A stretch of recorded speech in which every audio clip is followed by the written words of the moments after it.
अगर मैं कहूँ कि 800 करोड़ लोग इस धरती पर हैं, तो 800 करोड़ लोगों की जीवन के अंदर 2026 का साल कुछ ऐसे स्थायी परिणाम उन्हें देगा जो उनके आने वाले भविष्य की पूरी रूपरेखा को बदल कर रख देगा। 2026 के साल में ही कल की कौन है, इसका एक धुंधला सा चित्र दुनिया के सामने होगा।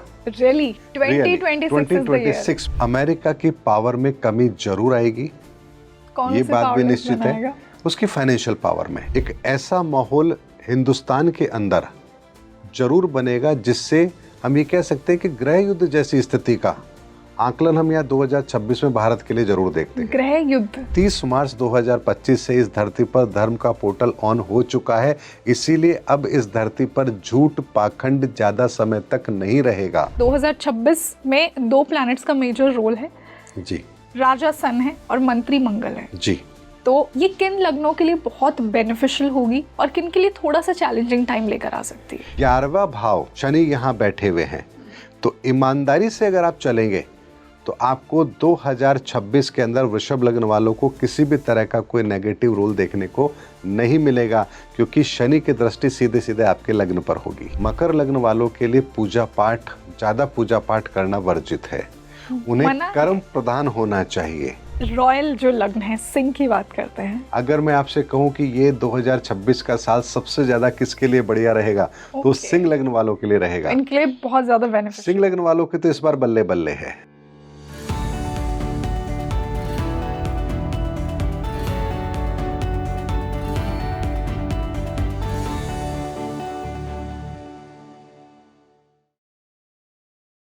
Hi everyone, a very warm welcome to your favorite spiritual podcast Speaking Tree, and this is your host Rangoli Sharma। 2026 आने वाला है और मैं आपके लिए एक और 2026 का बहुत मेजर पॉडकास्ट लेकर आई हूँ। देखिए, आज के पॉडकास्ट में हमने कुछ ऐसी अटल भविष्यवाणियाँ की हैं इंडिया के लिए भी और ग्लोबली भी। बहुत से पॉडकास्ट में आपको बहुत कुछ सुनने को मिलता है और स्पेशली 2026 प्रेडिक्शंस को लेकर, लेकिन आज के जो मेरे गेस्ट जुड़े हैं उन्होंने कुछ दावा किया है कि ये चीज़ें डेफिनेटली आपको देखने को मिलेंगी और we will come back to this podcast. और साथ ही साथ हमने हर लग्न के लिए भी बात की है कि किन के लिए बहुत सपोर्टिव एनर्जी होगी, किन के लिए थोड़ा सा चैलेंजिंग टाइम हो सकता है, कुछ रेमेडीज़ की भी बात की है। तो हर लग्न को बहुत ही मज़ा आएगा ये पॉडकास्ट सुनकर। इसे अंत तक ज़रूर देखिए, इसे दूसरे लग्न वाले लोगों के साथ शेयर कीजिए। और अब मैं आपको आज के मेरे गेस्ट से मिलवाना चाहूँगी। He is meeting you for the first time today, renowned astrologer Manoj Kumar Gupta ji का। Manoj sir, welcome to speaking tree. Thank you. Such a pleasure to have you on the show for the first time. आज आप हमारी audience से मिल रहे हैं और I tell you guys, जो भी ऑफ द कैमरा हमारा डिस्कशन हुआ, जो स्पिरिचुअल इंसाइट्स आपने दिए, जो मैं एक नॉर्मल एस्ट्रोलॉजी की प्लेसमेंट्स की बात कर रही हूँ, वहाँ पे भी इतने मुझे डीप स्पिरिचुअल इंसाइट्स मिले हैं। So I am very excited for all my viewers कि आज उन्हें कुछ बहुत यूनिक पर्सपेक्टिव्स मिलेंगे जो कि दूसरे पॉडकास्ट में नहीं मिलते, आई एम श्योर।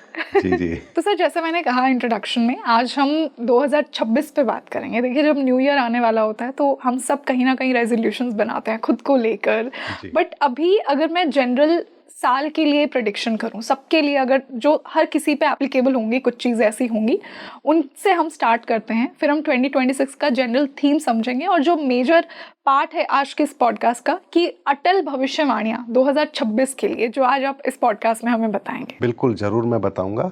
और 2026 के लिए मैं एक ही बात कहना चाहूँगा कि 2026 का साल इतिहास के अंदर स्वर्णिम अक्षरों में लिखा जाएगा। वाओ, ये रिजल्ट का ईयर होगा। 2018 से जो समस्याएं हम देख रहे थे दुनिया के अंदर, क्योंकि मैंने अपने एक YouTube चैनल पे एक वीडियो में कहा भी था, 2018 के अंदर मैंने एक वीडियो दिया था, शनि करने वाले हैं विश्व में बहुत बड़ा चमत्कार। और उसमें मैंने कहा था कि 2027 तक दुनिया के अंदर जितने भी प्रॉब्लम्स हैं, चाहे वो धारा 370 हो, ट्रिपल तलाक हो, राम मंदिर हो, अमेरिका के साथ में हो, चाइना का और ताइवान का कॉन्फ्लिक्ट हो, ये जितनी भी समस्याएं हम देख रहे हैं, सबका स्थायी समाधान निकाल लिया जाएगा। ओके। धारा 370 कोई सोच सकता था, लेकिन हुआ है। वो टाइमलाइन, वो सब कुछ आज भी वीडियो अवेलेबल है यूट्यूब पर। इसी तरह से 2026 का जो साल है वो परिणामों के लिए जाना जाएगा। आप जितनी भी समस्याएं देख रहे हैं जो अभी लगातार काफ़ी टाइम से चली आ रही है, इनको सबको समाप्त होकर के फाइनल रिजल्ट पर पहुंचना है और 2026 का साल ये सब कुछ करवाएगा। इसलिए 2026 के साल को साधारण साल समझने की गलती किसी को भी नहीं करनी है। ये परिणामों को देने वाला है और ये सिर्फ बड़े लोगों को परिणाम देगा, छोटे को नहीं देगा, या इसको देगा उसको नहीं देगा, ऐसा नहीं है। अगर मैं कहूँ कि 800 करोड़ लोग इस धरती पर हैं, तो 800 करोड़ लोगों की जीवन के अंदर 2026 का साल कुछ ऐसे स्थायी परिणाम उन्हें देगा जो उनके आने वाले भविष्य की पूरी रूपरेखा को बदल कर रख देगा, हमारी सोच को बदल के रखेगा, हमें ये सोचने पर मजबूर करेगा कि आखिर हमें अपना अगला रास्ता तय करना है तो किस तरह से तय करना है, और ये होगा ही होगा, 100% नहीं 1000% होगा। सर, इससे मैं ये जानना चाहूँगी, आपने कहा कि सबको परिणाम देगा, तो अगर मैं ग्लोबली कुछ ऐसी बातें करूँ, कुछ ऐसी अटल भविष्यवाणियाँ जो आपको लगती है तो डेफिनेटली होगा, वो अगर आप हमारी ऑडियंस को बताएं। देखिए, 2026 के साल में फाइनेंशियल जो भी कंडीशन है इस समय दुनिया की, उसका जो बबल है ये बस्ट जरूर होगा। ओके।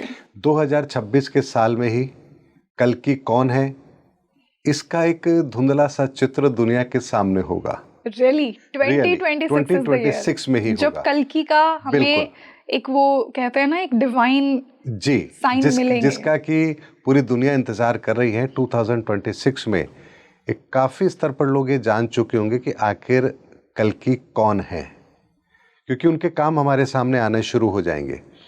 2026 के साल में ही इस दुनिया को एक नई आइडियोलॉजी मिलेगी। 2026 के साल में ही हमारी जो धार्मिक मान्यताएं हैं उसमें बहुत बड़ा परिवर्तन आएगा। 2026 के साल में ही अब तक जो बुनियादी तौर पर लोग अपने अपने पैरामीटर पर अपने साम्राज्य को लगाकर बैठे थे, इसको आप ऐसे समझ लीजिए, कोई जाति की राजनीति कर रहा है, कोई धर्म की राजनीति कर रहा है, कोई बाहुबली की राजनीति कर रहा है, ये सारे पैरामीटर धराशायी होकर के सबको अपने लिए नई जमीन तलाशनी पड़ेगी। और जो नई जमीन तलाशने के लिए लोग निकलेंगे, वो जमीन जो होगी वो सनातन की होगी, यानी लोगों को सच को स्वीकार करना पड़ेगा, लोगों को ये मानना पड़ेगा, समझना पड़ेगा कि आखिर सच्चाई क्या है, और सच्चाई वो जिसे आप झुटला नहीं सकते। ये सच्चाई वो सच्चाई होगी जो आपके सामने जो सच्चाई है उसको प्रकट करेगी, झूठ को बेनकाब करेगी। और सबसे अच्छी बात है कि इसमें ऐसा नहीं होगा कि आपकी मान्यताओं को सिरे से नकारा जाएगा, बल्कि आपकी मान्यताओं को वैज्ञानिक तरीके से, सही तरीके से आप उसको समझ पाएं, इसकी रूपरेखा आपके सामने आएगी। तो 2026 का साल बहुत बड़ा साल है, और शारदीय नवरात्रि जो 2026 के होंगे, जो कि अक्टूबर नवंबर में आएंगे, तब तक बहुत कुछ स्पष्ट हो चुका होगा। और उसके बाद इस दुनिया के अंदर जो परिवर्तन होंगे वो इतनी तेज गति से होंगे जिसकी स्पीड को मेजर करना मैं नहीं समझता इस धरती पर किसी के लिए संभव होगा। Really? ये बहुत बड़ी शॉकिंग एक फोरकास्ट मैं आप लोग के चैनल पर कर रहा हूं, और ये होगा ही होगा, डेफिनेटली होगा। ये बात मुझे आज के 5 साल पहले भी पता थी, लेकिन चूंकि 2026 की बात आज के 5 साल पहले करता तो वो ठीक नहीं लगता। इसीलिए 2026 का जब साल अब हमारे सामने है, तो ये बात मैं आपसे कह रहा हूं, और इतने कॉन्फिडेंस के साथ इसलिए कह रहा हूं क्योंकि 2025 के लिए, 2024 के लिए या 2023 के लिए जो जो मुझे कहा गया, बताया गया, मैंने डिकोड किया, वो सब मेरे आंखों के सामने है, वो वैसे ही हुआ है। इसीलिए मुझे पता है कि 2026 में भी ये सब कुछ जरूर होगा। देखिए, इंटरनेशनल लेवल पर बहुत सारी चीजें इस समय पर होंगी, 2026 में होंगी। रशिया और अमेरिका की जो ये आपस की तल्खी है ये और बढ़ने वाली है। इंडिया और पाकिस्तान, हमारे बीच में मतभेद और बढ़ने वाले हैं। उसके अलावा अमेरिका की पावर में कमी जरूर आएगी, ये बात भी निश्चित है। उसकी फाइनेंशियल पावर में, उसकी फाइनेंशियल पावर में कमी जरूर आएगी। इंडिया भी 2026 में कुछ पॉलिटिकल अस्थिरता का सामना जरूर करेगा। यानी कि कुछ पॉलिटिकल अस्थिरता का मतलब होता है कि जहां सरकार कुछ ऐसे फैसले लेती है जिसका विरोध जनता के बीच में बहुत ज़्यादा होता है, और जिसकी वजह से पॉलिटिकल पार्टियां जो होती हैं उनमें एक स्थिति पैदा होती है कि अब हम क्या करें। ऐसी स्थिति में हम सरकार के समर्थन में रहें या सरकार के अगेंस्ट रहें। विपक्ष उन मुद्दों को बहुत तेजी से उठाता है, ये समस्या भी रहेगी। उसके अलावा जो कट्टरपंथी विचारधारा है इनकी जो घटनाएं हैं ये चरम सीमा पर रहेंगी, ये बात निश्चित है। उसके अलावा भारत के जो पड़ोसी जो देश हैं उनके भीतर भी पॉलिटिकल अस्थिरता जरूर आएगी। हालांकि चल भी रही है वो, लेकिन उसके अंदर भी चाइना और ताइवान के बीच में भी कुछ कड़वाहट बढ़ेगी। एक युद्ध जैसी स्थिति का सामना उनको आपस में करना पड़े, लेकिन युद्ध ना हो। लेकिन इसे कहते हैं कि लास्ट बॉर्डर पर है कि अब बस शुरू होने वाला है, लेकिन फिर किसी कारण से वो बैकफुट पर आ जाए, ऐसी परिस्थिति भी यहाँ पर बनेगी। विश्व के अंदर भारतीयों को लेकर के एक नफरत का माहौल भी यहाँ हम बनता हुआ जरूर देखेंगे, खासतौर पर ऑस्ट्रेलिया और यूके, अमेरिका, यूरोप। क्यों, मतलब किन रीजंस की वजह से इंडिया को लेकर ऐसा होगा? एक चीज मैं आपके सामने बात रखता हूं, कहते हैं कि नकल में अकल की जरूरत होती है। एग्जैक्टली। जब मोदी जी ने नारा दिया था इंडिया फर्स्ट, तो हमारे उस नारे के पीछे कॉन्सेप्ट था कि हम भारतीयों को संगठित करना चाहते थे, अपनी इकोनॉमी को बेहतर करना चाहते थे, युवाओं के अंदर जोश लाना चाहते थे। लेकिन इसी नारे को कॉपी किया डोनाल्ड ट्रंप ने, द ग्रेट अमेरिका। लेकिन जब उन्होंने इसको कॉपी किया तो ये भूल गए कि हमारा दृष्टिकोण आध्यात्मिक था, उनका दृष्टिकोण आध्यात्मिक नहीं है। तो ऐसे में उन्होंने जब अमेरिका फर्स्ट की बात की तो उन्होंने अमेरिका के अलावा बाकी लोगों के साथ एक नफरत का भाव पैदा कर लिया, और जिसका परिणाम यह है कि दुनिया के अंदर अब हर देश अपने लोगों को प्राथमिकता देना शुरू कर रहा है, और जिसकी वजह से उन्हें लगता है कि उनके देश में जो विदेशी हैं वो उनके अवसरों को खत्म कर रहे हैं, जबकि ऐसा नहीं है। लेकिन चूंकि वहाँ की इकोनॉमी विदेशी लोगों पर निर्भर है, वहाँ के लोगों को अवसर कम मिलते हैं, ऐसे में उन्होंने अपने देश के भीतर चीज़ों को पोलराइज करने के लिए वहाँ के लोगों के मन में एक बात बिठा दी है कि आपके अवसर कोई दूसरा ले रहा है। ये उनकी एक छोटी मानसिकता थी, वोट बैंक की राजनीति थी, लेकिन उसका दुष्परिणाम अब लोगों के सामने आने लगा है। इसीलिए आप देखिए कि बाहर के देशों के अंदर भारतीयों के साथ में दुर्व्यवहार बढ़े हैं, जिसमें सबसे पहला नाम मैं आपसे लूँगा ऑस्ट्रेलिया का। ऑस्ट्रेलिया में हालात ये हैं, अगर आप गवर्नमेंट एम्प्लॉय हैं, आप विदेशी हैं और गवर्नमेंट एम्प्लॉय हैं, खास तौर पे आप भारतीय हैं, तो वहाँ आपको बेवजह परेशान किया जाता है, आपके ऊपर आरोप लगा करके आपको सस्पेंड किया जाता है। आप कोर्ट में जाते हैं, आपके पास एविडेंस मौजूद हैं, तब भी जज ये कहता है कि मैं सब जानता हूं, लेकिन फैसला तो मैं आपके अगेंस्ट ही दूंगा। ऐसे हालात वहां बन चुके हैं, और ये मैं सच्चाई बता रहा हूं, ऑन कैमरा सच्चाई बता रहा हूं, क्योंकि मैं तो एस्ट्रोलॉजर हूं, मेरे पास तो बहुत से लोग अपने प्रेडिक्शंस के लिए आते हैं। तो ऑस्ट्रेलिया से बहुत लोगों ने मुझे कांटेक्ट किया था, और ये वहां की हकीकत है। ये बांग्लादेश के हालात ले लीजिए, वहां पर भारतीयों के साथ क्या हालात उन्होंने बनाए हैं। बहुत सारे मेरे परिचित ऐसे हैं जिन्होंने रातों रात वहां अपनी पूरी फैक्ट्री को छोड़कर जान बचा के बांग्लादेश से भागे हैं। वो लोग अपनी पूरी फैक्ट्री, पूरा कारोबार रातों रात छोड़ करके वो इंडिया आए हैं। सोचिए उनके दिलों पर क्या बीती होगी। तो ये माहौल जो हम देख रहे हैं कि 2026 के अंदर इसकी बढ़ोतरी होगी, इस काम में, इस माहौल में बढ़ोतरी होगी, और ये वो परिस्थिति होगी जो पूरी दुनिया को एक अशांति के दौर में लेकर जाएगी। और जब दुनिया अशांति के दौर में जाती है तो वहाँ शांति की तलाश फिर अनिवार्य होती है। और शांति कहाँ से मिलेगी? शांति कहीं बाजार में तो मिलती नहीं जिसे आप खरीद के ले आएंगे। शांति के लिए आपको सच्चाई को समझना पड़ता है, और सच्चाई अगर हकीकत में हम जानेंगे तो ये जानेंगे कि इस समय पर पूरी दुनिया की गवर्नमेंट इंक्लूडिंग इंडिया, सारी की सारी गवर्नमेंट इकोनॉमी बेस्ड इस समय पर अपने पॉलिसीज को बना करके चल रही है। मानवता का उसमें कोई रोल नहीं है। ये कड़वी सच्चाई है जिसे हमें स्वीकार करना पड़ेगा। गरीबों के लिए केवल इतना ही बनेगा कि हाँ, आपको मनरेगा के तहत आपको कुछ रोजगार मिल जाएगा या फ्री अनाज मिल जाएगा। इससे ज़्यादा कोई गवर्नमेंट सोच भी नहीं सकती, और ना सोचने की क्षमताएं उनके पास है, क्योंकि अनऑर्गेनाइज जो सेक्टर होता है उसको ऑर्गेनाइज आप कैसे करेंगे? गांव में कितने आदमी बेरोजगार हैं, उनको रोजगार मिला है नहीं मिला, किसके घर में कितना पैसा जा रहा है, कौन क्या कर रहा है, ये कोई डाटा आप कलेक्ट नहीं कर सकते। इंडस्ट्री का डाटा बहुत आसानी से कलेक्ट हो जाता है। तो जब आपके पास डाटा नहीं है तो आप उनके लिए पॉलिसी बनाएंगे कैसे? तो पूरी दुनिया में इस तरह का कोई मैकेनिज्म है ही नहीं। इसीलिए मैं आपसे बता रहा हूं कि 2026 के अंदर इतनी ज़्यादा उथल पुथल होगी कि इस उथल पुथल को संभालना ही किसी के बस की बात नहीं होगी। सर, यहीं से अगर इंडिया के लिए कुछ और बड़े प्रेडिक्शंस किए जाएं तो वो क्या होंगे? ये हमने ग्लोबल लेवल की बात की। देखिए 2026 में अगर हम इंडिया की बात करें तो मैंने आपसे बताया कि पॉलिटिकल कुछ डिसएडवांटेज यहाँ पर क्रिएट होंगे। विपक्ष काफ़ी हद तक हावी होने की कोशिश करेगा। जातिवाद की जो बात है वो बढ़ेगी।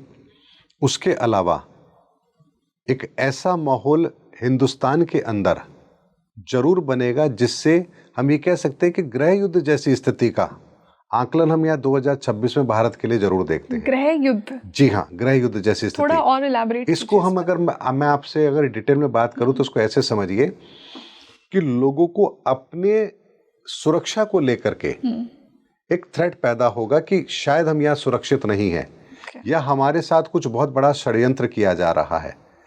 हालांकि ऐसा होगा नहीं, लेकिन विपक्ष या कुछ ऐसे असामाजिक तत्व इस बात को दुनिया के सामने रखने में कामयाब जरूर होंगे कि हाँ देखो, इन लोगों के साथ बहुत बड़ा अत्याचार हो रहा है और अब दुनिया को इनके साथ खड़ा होना चाहिए। और ऐसे में अमेरिका तो इसी ताक में रहेगा कि वो कब भारत के अंदर ऐसी स्थिति पैदा हो और वो सरकार के अगेंस्ट कुछ बोले। जैसा कि आपने देखा होगा कि अभी हाल ही में उसने इंडिया और पाकिस्तान दोनों को एक कटघरे में खड़ा करने की कोशिश की। अभी IMF की जो रिपोर्ट है वो कहती है कि इंडिया की GDP और पाकिस्तान की GDP इक्वल है। तो आप ये देखिए, कुछ ऐसी चीजें वो अमेरिका कर रहा है जो कि हकीकत से बहुत दूर है। तो ऐसे में यहाँ पर दिग्गजों की लड़ाई है, इसका सामना भारत को करना पड़ेगा। और चूंकि इस समय मजबूत सरकार नहीं है भारत के अंदर, क्योंकि पूर्ण बहुमत की सरकार नहीं है, क्योंकि कहीं ना कहीं ये डर रहता है कि कहीं किसी ने अगर अपना समर्थन वापस ले लिया तो क्या होगा। हालांकि ऐसी संभावना नहीं है, लेकिन कई बार पॉलिटिकल सिचुएशन इस तरह की बनती है कि जहां निर्णय लेने के अंदर कुछ परेशानियां होती हैं। और इस समय पर मैं 2026 के अंदर एक ऐसा माहौल देख रहा हूं भारत के अंदर जहां लोगों को समझाना एक बहुत बड़ा मुश्किल का काम होगा। इसको अगर आप मतलब अग्री नहीं करेगी, जी हाँ, इसको अगर मैं आपको उदाहरण से समझाऊं तो ऐसे समझिए कि जैसे 2024 के इलेक्शन के अंदर एक कैंपेनिंग की गई थी कि संविधान बदल दिया जाएगा, और उसके चक्कर में बहुत कुछ गड़बड़ हुआ था और बीजेपी को बहुत हद तक सीटों का नुकसान हुआ था। इसी तरह का माहौल 2026 में फिर बनेगा जहां पर यह कहा जाएगा कि अब सरकार ये करने वाली है। जैसा आपने कहा कि लोग डरेंगे कि हमारे हित में कुछ नहीं हो रहा है, हमारे अगेंस्ट। जी, यानी लोगों को बताया जाएगा, समझाया जाएगा कि आपके अगेंस्ट अब बहुत कुछ होने वाला है, जबकि ऐसा होगा नहीं। और इस बात को प्रचारित करके लोगों के बीच में एक ऐसा माहौल खड़ा किया जाएगा जो भारत के लिए ठीक ना हो। और ऐसा हम पहले 2 बार देख चुके हैं। ऐसा पहले अब 2 बार देख चुके हैं। किसान आंदोलन में हम देख चुके हैं, उस समय भी ऐसा हुआ था। 2024 के इलेक्शन में भी हमने देखा था, तब भी ऐसा हुआ था। और तीसरा माहौल 2026 में फिर ऐसा बनेगा जब हो सकता है कि अवैध घुसपैठियों को लेकर के या बांग्लादेशियों को लेकर के, बॉर्डर की सिक्योरिटी को लेकर के या किसी विशेष समुदाय को टारगेट करके ये बातें करी जाए कि देखिए मुसलमानों के हित में बात नहीं हो रही है, और एक माहौल ऐसा खड़ा किया जाए जिसके अंदर सब लोग सरकार के अगेंस्ट हों। ऐसी परिस्थिति का निर्माण 2026 में भारत में होता हुआ भी मुझे नजर आ रहा है, क्योंकि ये 2026 का साल मैंने आपसे कहा कि निर्णायक होगा, और निर्णायक तब होता है जब परिस्थिति बिल्कुल पीक पर हो। सर, किस प्रकार के परिणाम, जो आप कह रहे हैं ना कि कुछ ऐसी चीजें होंगी जो बहुत फास्ट गति लेंगी, कौन सी ऐसी चीजें हैं? देखिए, इस समय पर हम ये कह तो रहे हैं कि दुनिया सुखी है, लेकिन क्या वास्तव में दुनिया सुखी है? सर, सफरिंग तो होती है, मतलब सफरिंग होती है, बिल्कुल होती है। लेकिन सबसे बड़ी बात एक बात समझिए, मानवता आज की डेट में कहीं पर भी जिंदा नहीं है। धर्म के नाम पर जो कुछ हो रहा है वो पहले ऐसा कभी नहीं हुआ। धर्म के नाम पर लोगों को बांटना ये कब होता था? कभी नहीं हुआ। हमारे ही हिंदू धर्म से सिख धर्म निकला, बौद्ध निकला, कभी ऐसी कोई क्रांति नहीं आई, देखी होगी आपने, जहां मारकाट हुई हो, लेकिन इस समय पर यह अपनी चरम सीमा में है। बाहर के बहुत सारे कंट्रीज के आप हालात देख लीजिए, गाजा की बात कर लीजिए, और भी बहुत सारी जगह हैं जहां आज मानवता इतनी शर्मसार है, लेकिन हमें कोई फर्क ही नहीं पड़ता। तो धर्म की हानि इससे ज्यादा और क्या हम चाहेंगे। भगवान श्री कृष्ण ने तो यही कहा, यदा यदा ही धर्मस्य ग्लानिर्भवति भारत, कि जब जब धर्म की हानि होगी मैं आऊंगा। और अगर धर्म की हानि होगी और वो आएंगे, तो अगर आप बाहर वैसे देखेंगे तो आपको धर्म की हानि तो नजर आ नहीं रही। सब इतने अच्छे से मंदिरों में जाते हैं, इतनी कथाएं होती है, इतने पांडाल हैं, इतने धार्मिक यात्राएं हैं, लोग हज पे जाते हैं, 5 वक्त के नमाजी, हर तरफ तो आपको सब कुछ अच्छा लगता है। लेकिन वास्तव में धर्म क्या होता है, लोग तो ये भी नहीं जानते। जब हम इंसानियत को भूल जाते हैं, तब धर्म की हानि होती है। महाभारत के अंदर पांडवों को सताने के लिए दुर्योधन ने सारी मानवता की हदें पार कर दी थी। तब जाकर इंसानियत को आपने अगर इतना शर्मसार कर दिया, तब धर्म की हानि होती है, और वर्तमान में वही हो रहा है। इसीलिए 2026 के साल के अंदर जो परिवर्तन होंगे वो हमारी समझ से बहुत ऊपर के लेवल के होंगे। ये बात मैं इसलिए कह रहा हूं क्योंकि उस परिवर्तन को मैं डिकोड कर चुका हूं। सर क्या है एग्जैक्टली वो डिकोडेड परिवर्तन? That's what I want to know. जब कल्कि का प्रकटीकरण होगा तो आप समझ लीजिए। व्हिच इज वन, उसके अलावा और क्या कि कल्कि आएंगे कहीं ना कहीं से। कल्कि क्यों आ रहे हैं? बहुत बुराई है दुनिया में, कलयुग अपनी तो जो चरम बुराई पर है वो बुराई हमें दिख रही है। कहीं पर भी किसी को बुराई दिख ही नहीं रही है। अगर बुराई दिखना शुरू हो जाए तो इसका मतलब हमने सच को देखना शुरू कर दिया। तो अभी तो हमें बुराई देखना ही शुरू नहीं किया है, दिखना ही शुरू नहीं हुआ है बुराई। तो बताइए बुराई के खिलाफ लड़ेगा कौन? तो दुनिया को वो सही चेहरा दिखाने के लिए ही वो परिस्थिति बनना जरूरी है, और वो परिस्थितियां बनेंगी। अब बहुत से लोग कहते हैं ऐसा होगा तो क्या प्रलय आएगी, क्या बहुत सारी जो दुनिया है खत्म हो जाएंगी, इस तरह से होगा? नहीं, ऐसा नहीं होगा, ऐसा नहीं होगा। लेकिन हमारी मान्यताएं पूरी तरह से बदलेंगी। आज जिस विज्ञान के ऊपर हम भरोसा करके बैठे हैं, विज्ञान उस चौराहे पर आ चुका है जहां वो क्वांटम वर्ल्ड की बात करता है। वहां भौतिकी के नियम लागू नहीं होते हैं। जबकि आज से अगर 10 साल पहले कोई ये बात कहता तो आप मानते? क्या आइंस्टाइन के सिद्धांत जो हैं वो गलत हैं? लेकिन आज हम साबित कर सकते हैं कि वो गलत है, क्योंकि लाइट की स्पीड से ज़्यादा कोई ट्रैवल नहीं कर सकता। लेकिन क्वांटम फिजिक्स ये कहती है कि लाइट से भी ज़्यादा स्पीड से कोई चीज़ ट्रैवल कर सकती है। तो सिद्धांत जो बदल रहे हैं, क्या ये पहले नहीं थे? पहले भी थे, लेकिन हमें पता नहीं थे। इसी तरह से दुनिया को अभी तक सच्चाई पता नहीं है। सच्चाई पता लगेगी तो उन्हें पता लगेगा कि दुनिया वास्तव में आखिर काम करती है तो कैसे करती है। इस समय पर आप अगर कोई भी व्यक्ति अगर कोई गलत कर्म कर रहा है, उसे किसी बात का डर है क्या? नहीं है। कहीं ना कहीं नहीं है, कहीं ना कहीं नहीं, 100% नहीं है।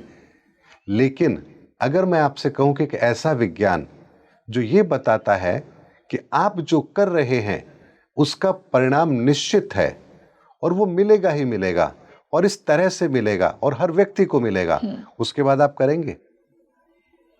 आप कभी भी नहीं करेंगे। तो अभी तक तो हमने सनातन के उन रहस्यों को जाना ही नहीं है, समझा ही नहीं है कि आखिर ये दुनिया काम कर रही है तो कैसे कर रही है। क्यों एक व्यक्ति गरीब घर में पैदा हो रहा है, क्यों एक व्यक्ति अमीर घर में पैदा हो रहा है, क्यों एक व्यक्ति का स्वभाव ऐसा है, क्यों एक व्यक्ति आतंकवादी बन रहा है, क्यों एक व्यक्ति संत बन रहा है। आखिर इतनी सारी विविधताएं हमारे भीतर आती कहां से है? हमारी इस दुनिया को कंट्रोल आखिर कर रहा है तो कौन कर रहा है? हमारे भीतर की जितनी भी प्रक्रियाएं हैं ये आखिर काम कैसे करती हैं? सूक्ष्म लेवल पर दुनिया कैसे काम करती है? आखिर ये दुनिया बनी तो कैसे बनी? ये सारे के सारे रहस्य बहुत जल्द इस दुनिया के सामने आने वाले हैं, और इन सारे रहस्यों से पर्दा उठाने का जो काम करेगा वो सनातन ज्ञान करेगा। और इसीलिए मैं आपसे कह रहा हूं कि 2026 के साल में हमें हमारी समस्याओं का समाधान मिलेगा। और निश्चित मानिए 800 करोड़ लोग इस दुनिया में हैं जी।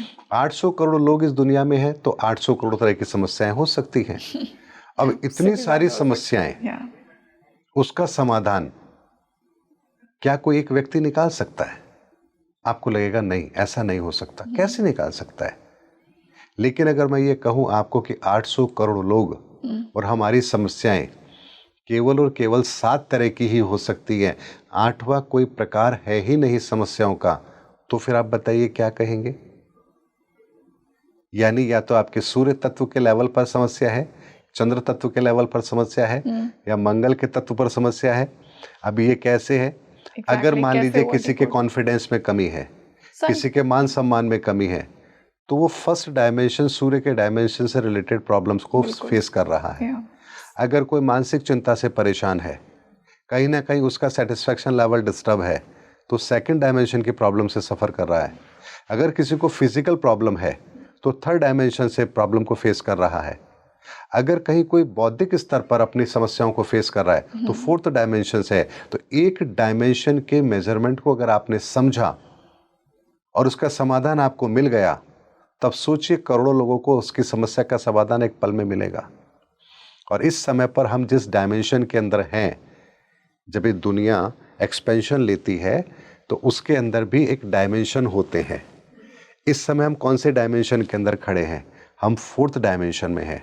फोर्थ डायमेंशन का पोर्टल 30 मार्च 2025 को बंद हो चुका है। उस समय पर शनि ने राशि परिवर्तन किया था और उस समय जो प्लैनेट की पोजीशन थी वो ये थी कि 8 ग्रह एक घर को देख रहे थे और वहां केतु विद्यमान था और केतु मुक्ति का दाता है।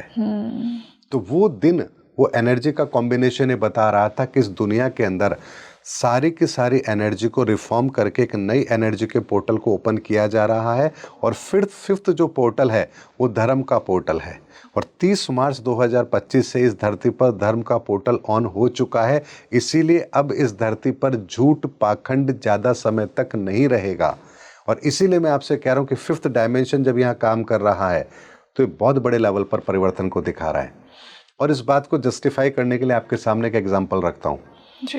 हिरण्यकश्यप के टाइम पर फर्स्ट डायमेंशन ओपन था, तो वहां पर हिरण्यकश्यप ने नारायण को चैलेंज किया। उसे और कुछ नहीं चाहिए था, पैसा वैसा सब कुछ उसके पास था, लेकिन उसने किसको चैलेंज किया? नारायण को।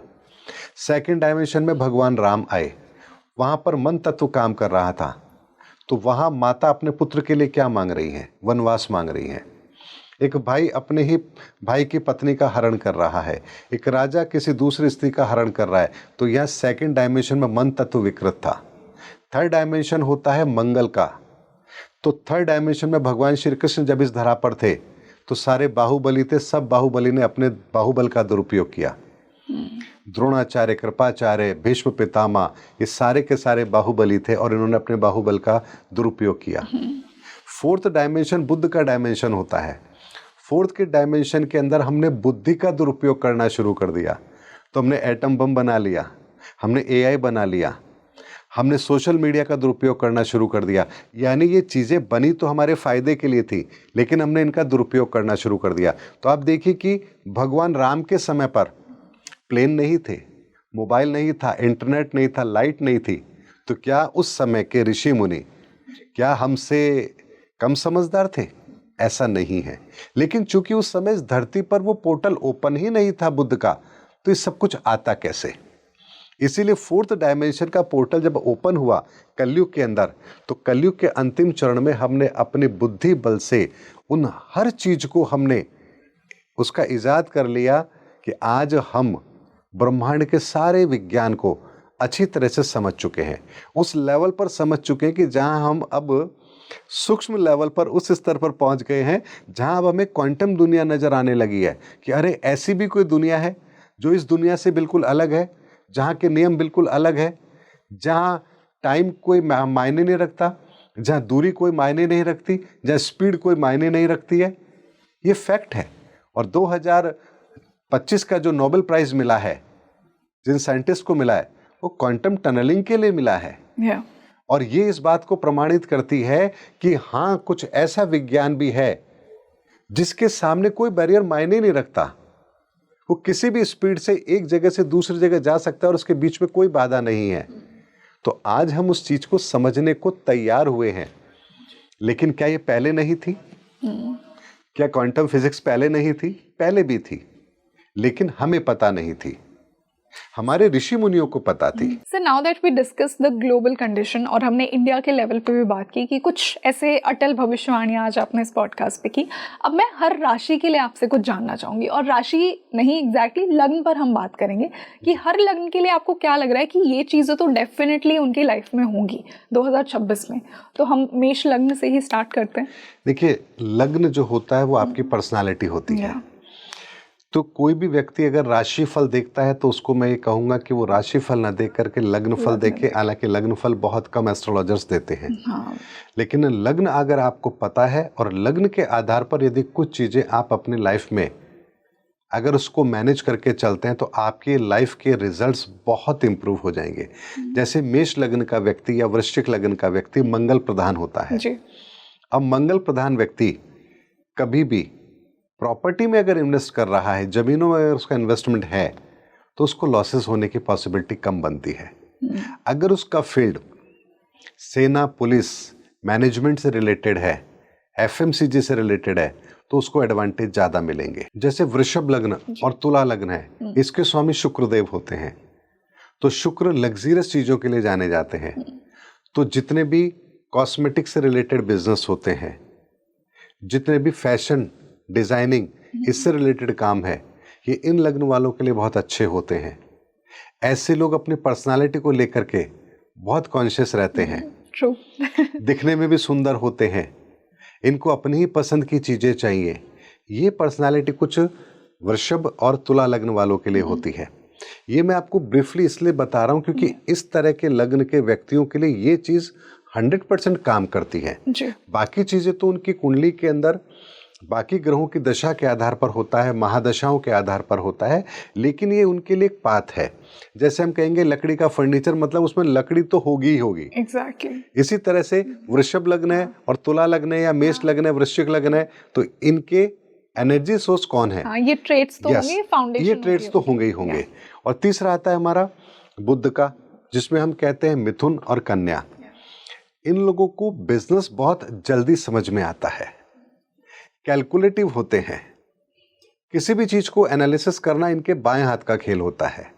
इन्हें व्यापार, कमीशन, ब्रोकरेज, एजेंसीज, इनसे संबंधित जितने भी काम हैं, ये इनके लिए बहुत अच्छे होते हैं। तो ऐसे लग्न के व्यक्तियों को उस फील्ड में जरूर जाना चाहिए, उससे रिलेटेड एनर्जी इन्हें इजीली मिलती है। कर्क लगन के व्यक्ति, जितना भी साहित्य है, जो भी काम आप दिल से करते हैं, मेडिकल क्षेत्र है, इनके अंदर कर्क लगन के व्यक्ति अगर जाते हैं तो उनके लिए बहुत अच्छी बात है, क्योंकि ये दिल की गहराइयों से सोचते हैं, मन से काम करते हैं, इमोशंस इनके बहुत जल्दी जुड़ते हैं लोगों से। तो ऐसे व्यक्ति इन क्षेत्रों में जाते हैं तो इनको बहुत अच्छे रिजल्ट मिलेंगे। सूर्य प्रधान व्यक्ति यानी सिंह लग्न का व्यक्ति, अगर सिंह लग्न का व्यक्ति है तो ऐसे व्यक्ति एडमिनिस्ट्रेटिव फील्ड में जाएं, कमांडिंग उनका नेचर होता है, किसी ग्रुप को लीड करना ये इनकी खूबी होती है, किसी के आगे झुकना इन्हें पसंद नहीं होता, फ्रंट लाइन में रहना ये लोग पसंद करते हैं। तो ऐसे लोगों को लीडरशिप वाला काम जरूर देना चाहिए और इनमें वो क्वालिटी होती है। उसके अलावा हम बात करेंगे धनु की और मीन की, ये बृहस्पति प्रधान राशियां हैं। ऐसे व्यक्ति शिक्षा के क्षेत्र में, कपड़े का व्यापार या किसी जगह पर आपको एजुकेशन को स्प्रेड करना हो, उन कामों में इनकी बड़ी रुचि होती है। धर्म कर्म, पूजा पाठ या आपका किसी तरह की कथा वाचन करना, यज्ञ हवन करना, ये सारे के सारे काम बृहस्पति से संबंधित होते हैं। तो जहाँ ज्ञान, जहाँ नॉलेज की बात होगी, ये उस काम को बहुत अच्छी तरह से कर सकते हैं। तो ऐसे व्यक्तियों को उस क्षेत्र में जाना चाहिए। स्वर्ण, सोना जो होता है, ये भी इसी से रिलेट करता है, पीली रंग की चीज़ें भी इसी से रिलेट करती हैं। फिर आता है हमारा मकर और कुंभ। मकर और कुंभ लग्न के व्यक्ति जो होते हैं वो शनि प्रधान होते हैं। तो न्यायिक सेवा, जुडिशरी, एडवोकेट, इस तरह का काम, इलेक्ट्रिसिटी डिपार्टमेंट, टेक्नोलॉजी, ये उससे रिलेटेड काम है। और ऐसे व्यक्ति हमेशा नॉलेज को स्प्रेड करने का काम करते हैं। ये ऐसे लोग नहीं होते कि जो नॉलेज लेकर के अपने तक ही सीमित रखेंगे। इनका उद्देश्य होता है कि जो हमने गेन किया हम दूसरे को ट्रांसफ़र करें। तो ऐसे लोग समाज के अंदर बहुत अच्छा काम करते हैं। तो इस तरह से प्रत्येक लग्न का व्यक्ति यदि अपने लग्न को समझे कि आखिर लग्न होता क्या है, लग्न होता है आपकी एनर्जी के रिसोर्सेज क्या है। क्योंकि किसी भी चीज़ को बनाने के अंदर एक मेन इंग्रेडिएंट जरूर होता है। जो इंग्रेडिएंट आपका है वो आपका मूल तत्व है। तो जो लग्न है उससे संबंधित जो राशि है और जो राशि का स्वामी है वो आपका लग्न का स्वामी होता है। और लग्न का स्वामी, उसकी एनर्जी तो आपको मिलेगी ही मिलेगी, वो स्वाभाविक तौर पर आपको मिलेगी। जैसे पेड़ का मतलब ये कभी भी नहीं हो सकता कि उसमें पत्ते ना हो। पेड़ है तो उसमें पत्ते जरूर होंगे। यस। पानी है तो उसमें तरलता जरूर होगी। सिंक है तो उसमें ईगो होगा। कर्क है तो उसमें इमोशन, कर्क में है तो उसमें इमोशन होंगे ही होंगे। तो इस तरीके से आप अपने लग्न के आधार पर अपना अगर क्षेत्र चुनते हैं, अपने कलर्स को डिकोड करते हैं तो आपके लिए बहुत अच्छा रहेगा। कलर के अंदर भी मैं आपको बहुत सारी चीज बताना चाहूंगा। जैसे मेष लग्न का व्यक्ति है और वृश्चिक लग्न का व्यक्ति है तो इनके लिए बुध शुक्र शनि की एनर्जी ये थोड़ी सी ठीक नहीं होती है। तो ऐसे जो लोग होते हैं इनसे संबंधित जो काम होते हैं ये उन कामों को करने में थोड़ा सा कंफर्ट फील नहीं करते हैं। बुध प्रधान व्यक्ति जैसे मिथुन हुआ, कन्या हुआ, तो इन्हें अगर आप कहेंगे कि जाओ बॉर्डर पर जाकर के सेना में भर्ती हो जाओ, गोली खा लो, ये कभी नहीं कर पाएंगे। कहेंगे 10 रुपए की चीज 12 में बेच के हम खुश हैं। तो वाणी से गोलियां मारते हैं। बस हम वाणी से गोली मार लेंगे, लेकिन हमें वो काम नहीं करना। मंगल प्रधान व्यक्ति है, उसको को तुम व्यापार कर लो, वो कहेगा जी वो नहीं कर सकते हम सेना में जाके गश्त कर लेंगे, सुबह 4 बजे उठ करके 20 किलोमीटर दौड़ लेंगे, गोली खा लेंगे, परिवार से दूर रह लेंगे, लेकिन ये व्यापार वाला काम हमसे नहीं होगा। तो भगवान ने अगर हमें बनाया है तो कुछ एनर्जी को दे करके बनाया है, और इसके पीछे जो एक विज्ञान काम करता है वो क्या करता है मैं आपको जरूर बताना चाहूँगा। हमारे शरीर के अंदर 7 ऊर्जा चक्र हैं। आप जिस ऊर्जा का सबसे बेहतर यूज करते हैं, जिसको आपने सबसे ज्यादा बेहतर तरीके से इनहेंस किया है, वही एनर्जी आपकी प्योर एनर्जी सबसे मैक्सिमम उसमें कह सकते हैं कि वैल्यू में होगी, और आपका अगला जन्म उसी लग्न में होगा। मतलब उसी लग्न में होगा कि जैसे मान लीजिए आप अपने शारीरिक क्षमता का बहुत बेहतर प्रयोग कर रहे हैं। हाँ, आप लोगों की मदद भी करते हैं, फिजिकल फिटनेस आपकी अच्छी है, और आप अपना भोजन भी बड़ा अच्छा रखते हैं, सात्विक आपका भोजन है, सब कुछ है, तो आप मंगल की एनर्जी को प्योर रख रहे हैं। हाँ। मंगल की एनर्जी को बेहतर कर रहे हैं। ऐसे में आप चूंकि आपकी 7 ऊर्जाओं की और उसके एनर्जी के लेवल पर आपकी ऑरा के अंदर मंगल की एनर्जी सबसे ज्यादा स्ट्रांग हो रही है, तो आपका अगला जन्म मंगल की लग्न में ही होगा, ये निश्चित है, ये निश्चित है। लेकिन एक बात यहाँ पर और बताता हूँ, आप किसी भी लग्न में पैदा होंगे, आपका कोई ना कोई तत्व तो खराब जरूर होगा। बिल्कुल। ये इसके पीछे कुछ कारण भी है। जैसे सिंह लग्न का व्यक्ति है, तो सिंह लग्न के व्यक्ति के लिए मैं कहूंगा कि चंद्रमा और शनि, ये 2 एनर्जी का उन्होंने दुरुपयोग किया होता है। अब बात आती है कि सिंह लग्न का व्यक्ति है, उसने दोनों कैसे इसका मिसयूज किया होगा।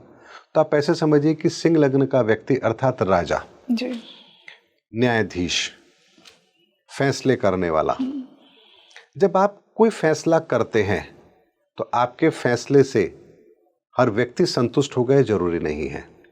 मान लीजिए कि राजा के सामने कोई केस आता है कि राजा इसने हत्या की है, इसको दंड दिया जाए, तो राजा क्या करेगा, उसे फांसी की सजा देगा या कारावास देगा।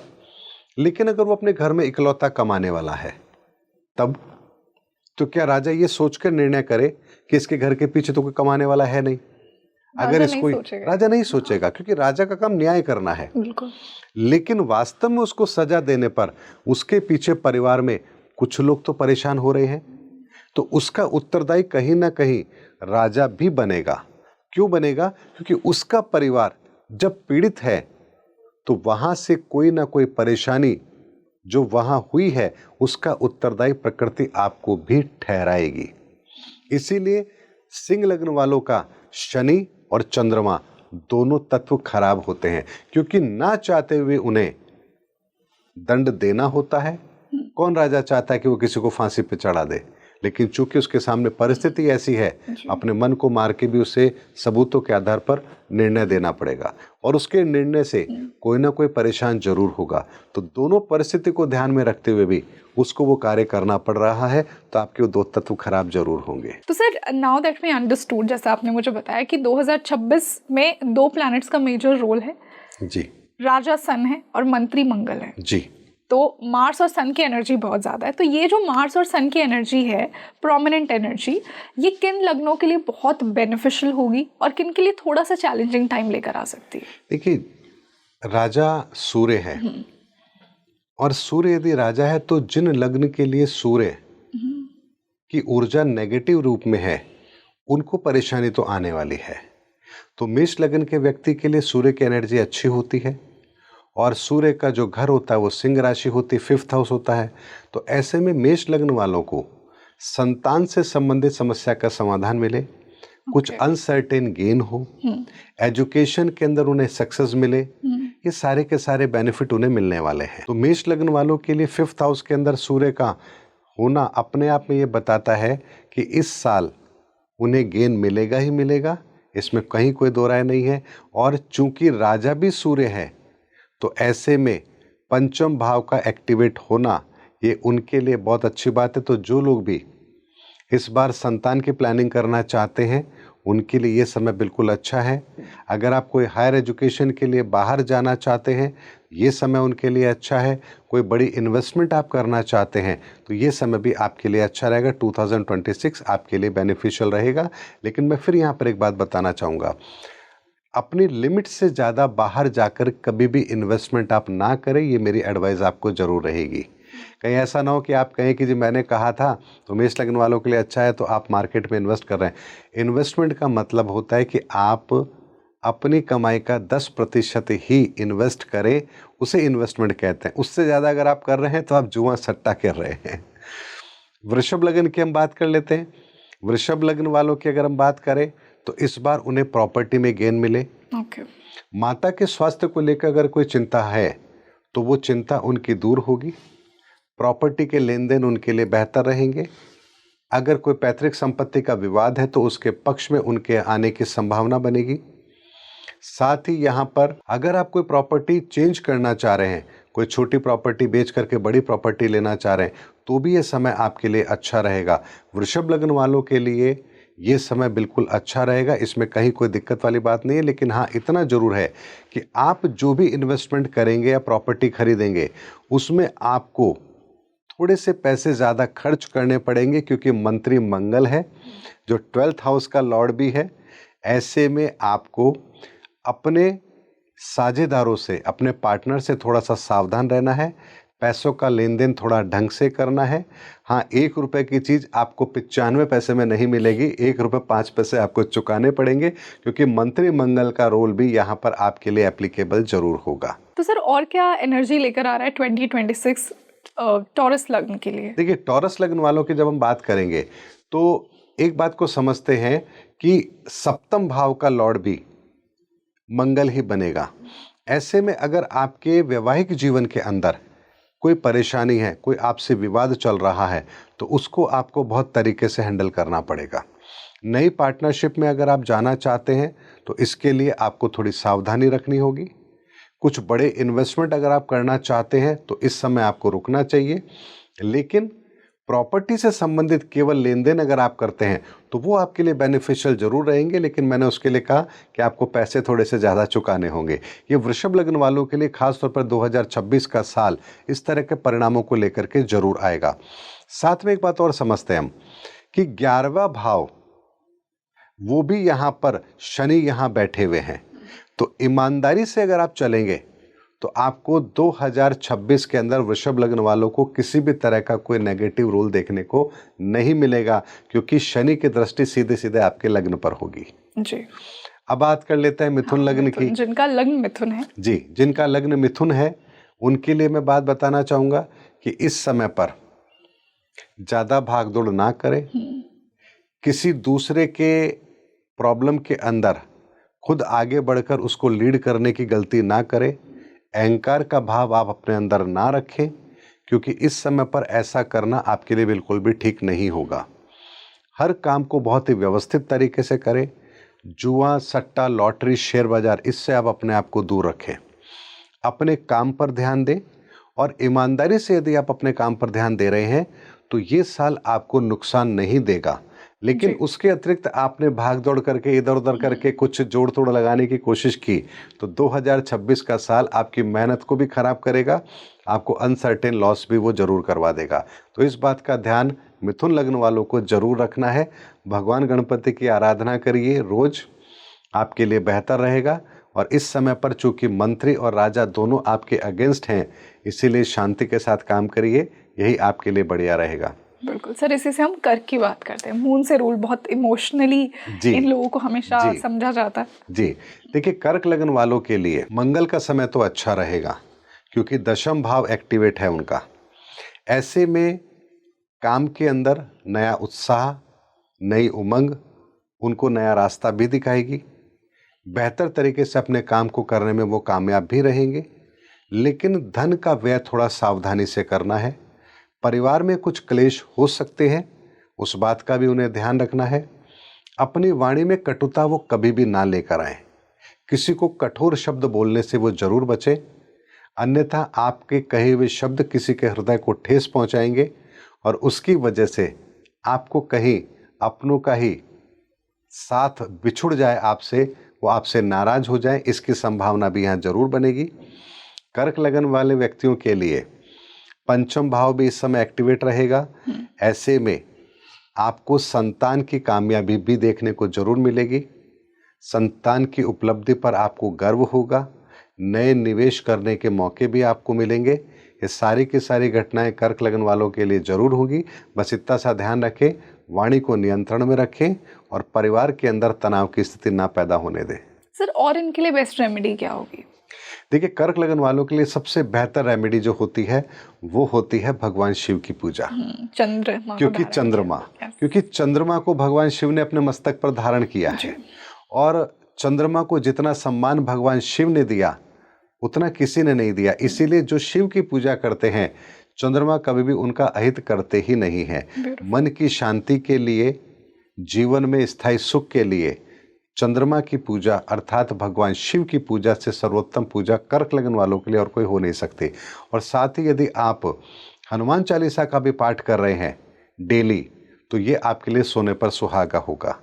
कर्क लगन वाले व्यक्ति इमोशनल तो होते ही हैं, लेकिन एक हिदायत उन लोगों के लिए बहुत जरूरी है, कभी भी नॉनवेज का प्रयोग ना करें, शराब का प्रयोग ना करें।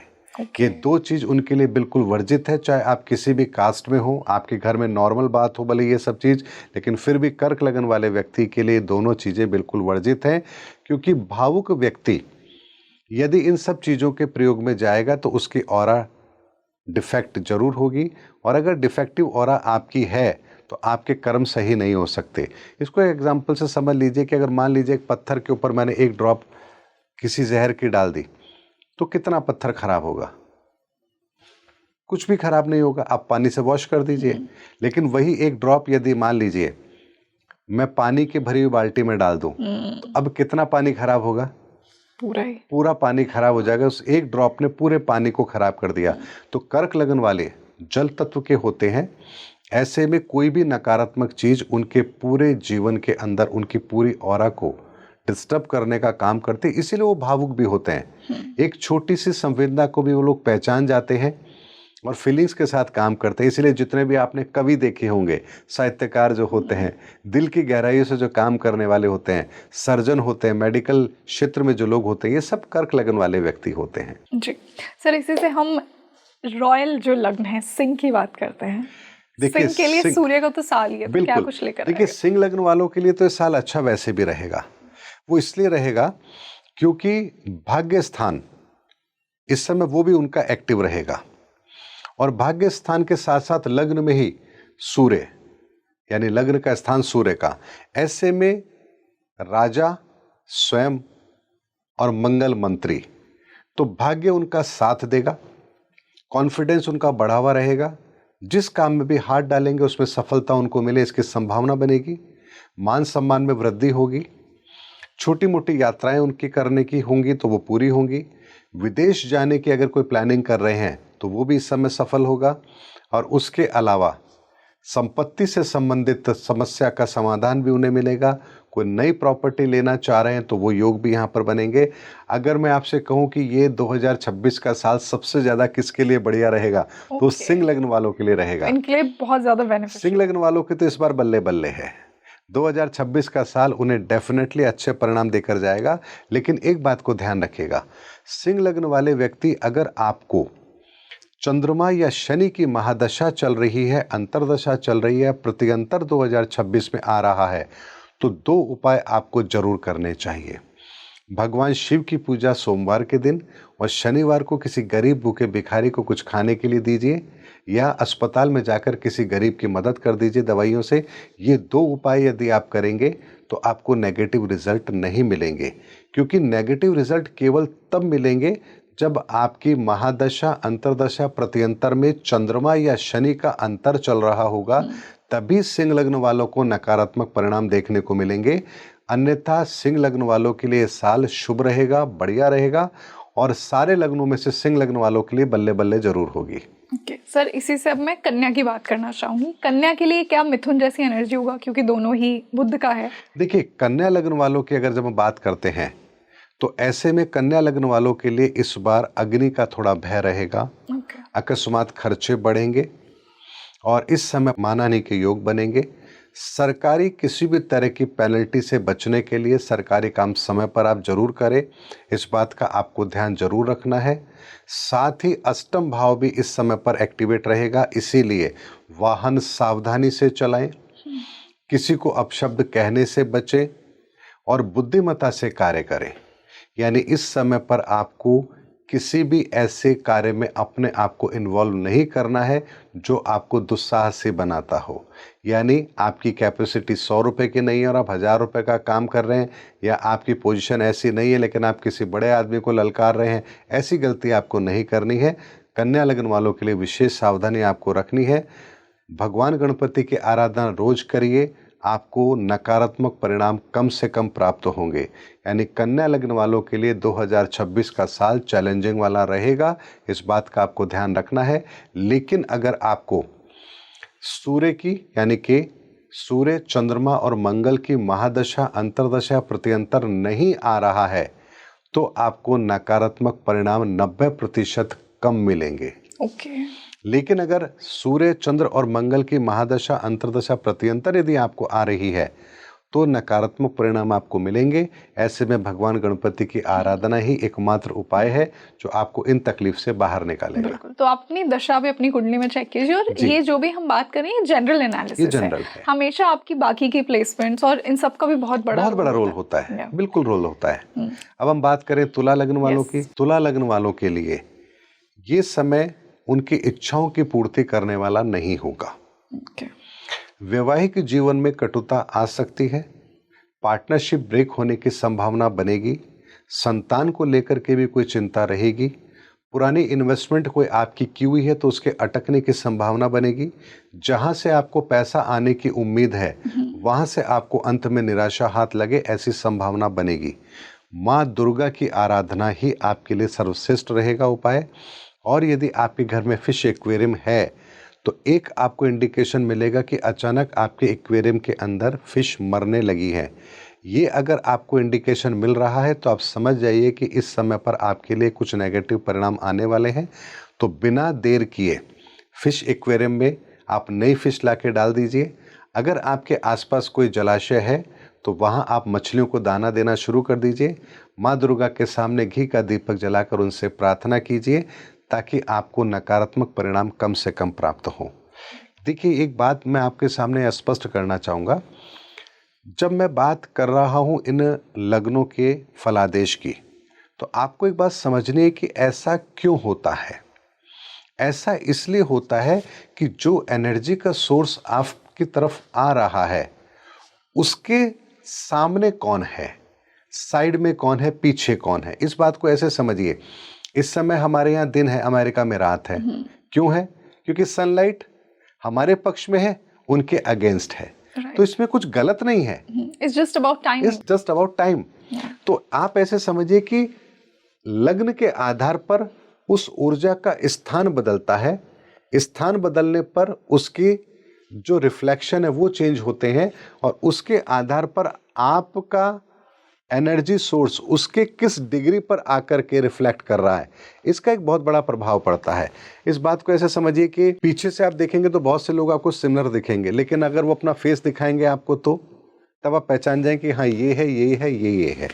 इसी तरीके से ग्रहों की एनर्जी का भी एक प्रभाव होता है, वो कितने डिग्री पर आपके सामने है, कितना प्रभाव उसका आपके ऊपर पड़ेगा, कौन सी एनर्जी किस एनर्जी के साथ रिलेट करके आप तक पहुंच रही है, एक ऐसा विज्ञान है जिसके संदर्भ में कभी हम डिटेल में बात करेंगे।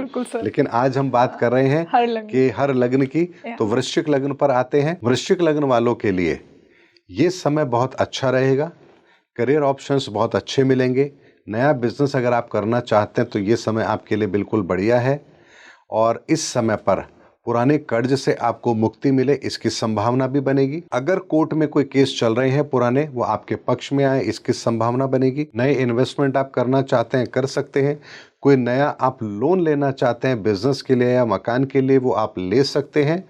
मंगल का इस समय आपके लिए अच्छा रहेगा, दोनों एनर्जी लेवल इस समय बढ़िया रहेंगे, तो ऐसे में वृश्चिक लग्न वालों के लिए समय बहुत बढ़िया रहेगा। उनकी वेल्थ को बढ़ाने वाला है, उनकी समस्याओं को कम करने वाला है और हनुमान चालीसा का पाठ रोज अवश्य किया करें, आपको निश्चित तौर पर लाभ जरूर होगा।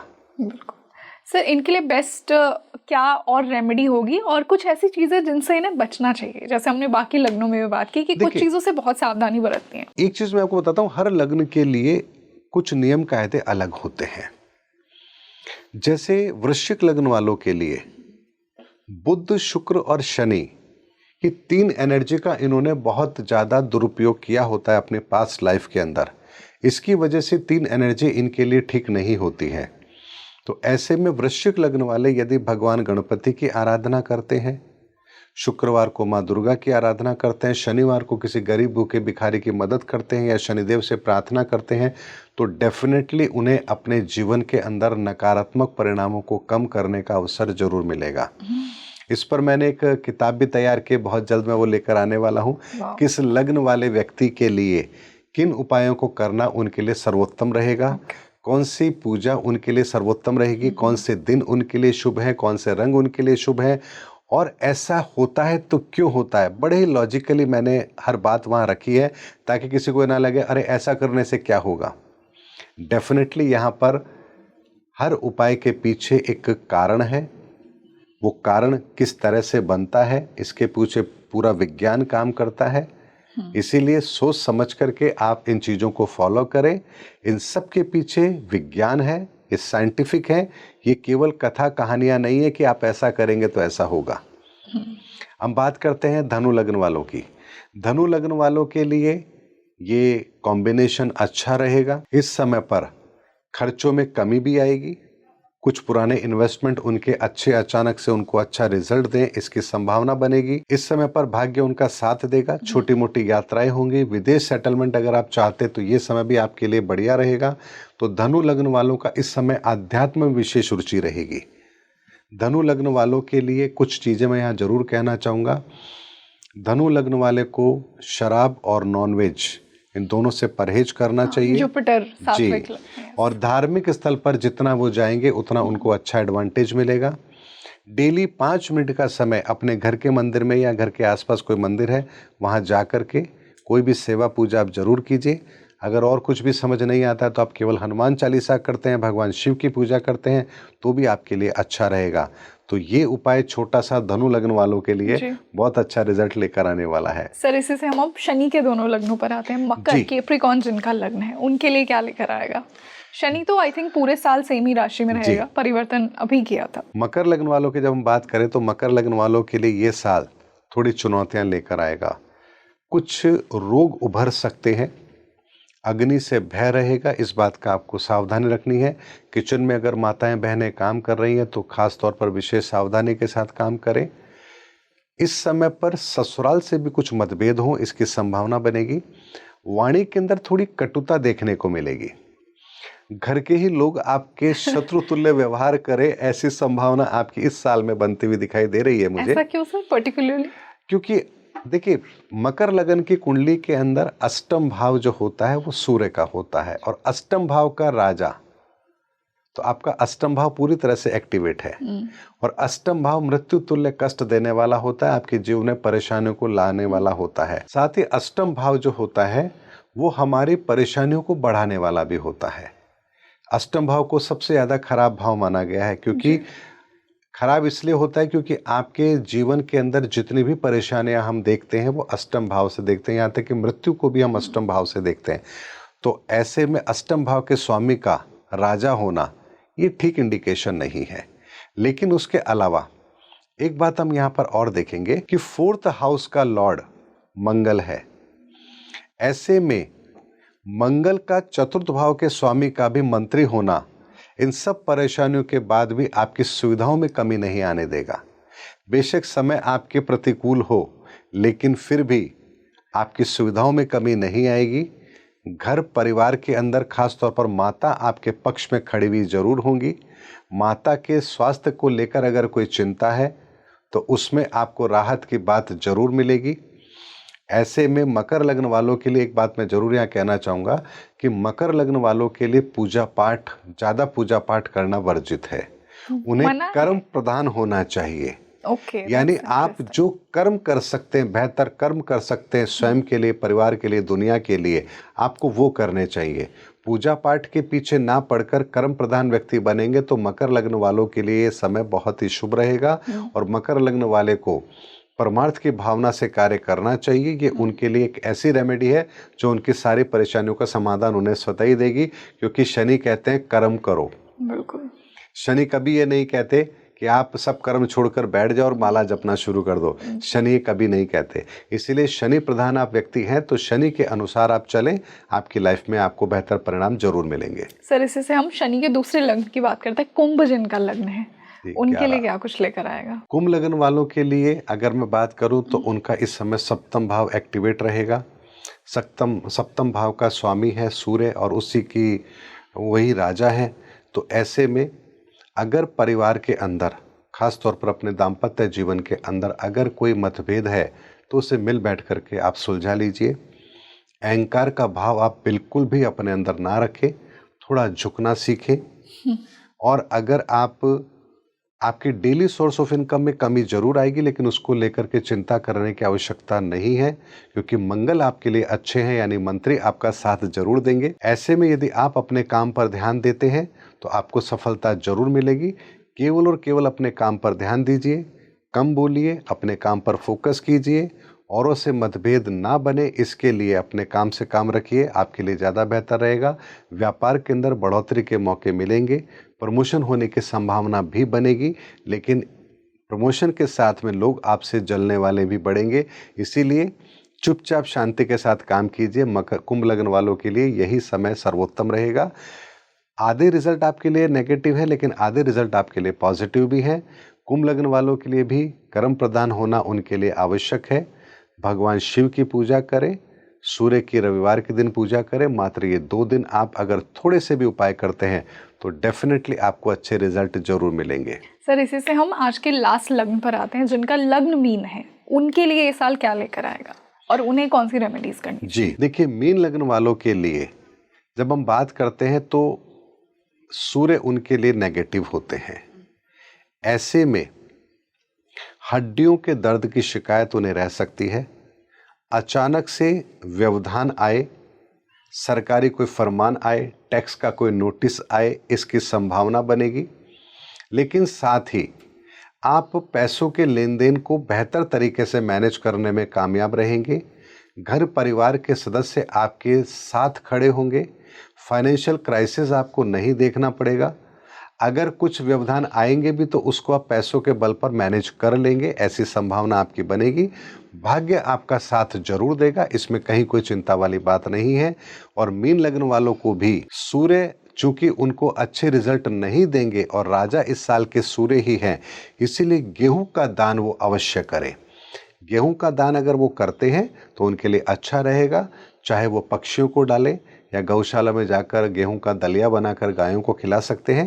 ये मात्र छोटा सा उपाय मीन लग्न वालों के लिए अच्छा रहेगा। 12 लग्न वाले व्यक्ति, उनके बारे में मैंने आपको बताया किस तरह से किसके लिए कैसा समय रहेगा। लेकिन फिर मैं आपसे यहाँ एक बात कहूँगा कि अगर आपको महादशाएं भी पॉजिटिव हैं तो आपके अच्छे रिजल्ट में बढ़ोतरी होगी, और अगर महादशाएं नेगेटिव है तो आपके अच्छे रिजल्ट्स में कमी जरूर आएगी। इस बात का आप ध्यान जरूर रखें, क्योंकि रिजल्ट्स के लिए, परफेक्ट रिजल्ट के लिए आपकी कुंडली, आपकी महादशा, आपकी अंतर्दशा, प्रत्यंतर, ये बहुत हद तक जिम्मेदार होती है। उसको भी ध्यान में रखते हुए फिर आप अपने जीवन के अंदर उपायों को शामिल करें। बहुत अच्छा लगा sir, and I am sure कि जो हमने अटल भविष्यवाणियों की बात की तो डेफिनेटली ऑडियंस को बहुत ज़्यादा आज के इस पॉडकास्ट से गाइडेंस मिली। So it was lovely to have you on the show for the first time today. आपका बहुत बहुत धन्यवाद, आपके दर्शकों को बहुत बहुत धन्यवाद। तो आप मुझे कमेंट सेक्शन में बताइए कि आपका लग्न कौन सा है। हमने कुछ ग्लोबल प्रेडिक्शंस की बात की है, कुछ अटल भविष्यवाणियों की बात की है, इंडिया के लिए भी। देखिए, ऐसे पॉडकास्ट का इंटेंशन सिर्फ आपको एक जनरल गाइडेंस देना होता है, और जो भी सर ने रेमेडीज़ बताई हैं उन्हें आप डेफिनेटली फॉलो कीजिएगा। एंड आई विश कि 2026 आपकी लाइफ में बहुत सारी अबंडेंस लेकर आए, और मैं यूं ही स्पीकिंग ट्री पर आपके लिए ऐसे ही इंसाइटफुल डिस्कशंस लेकर आती रहूँगी। साथ ही साथ मुझे आप कमेंट सेक्शन में ये भी बताइए कि आने वाले पॉडकास्ट में आप और किन विषयों पर चर्चा सुनना चाहते हैं। This is your host Rangoli Sharma. I see you in another podcast. नमस्ते।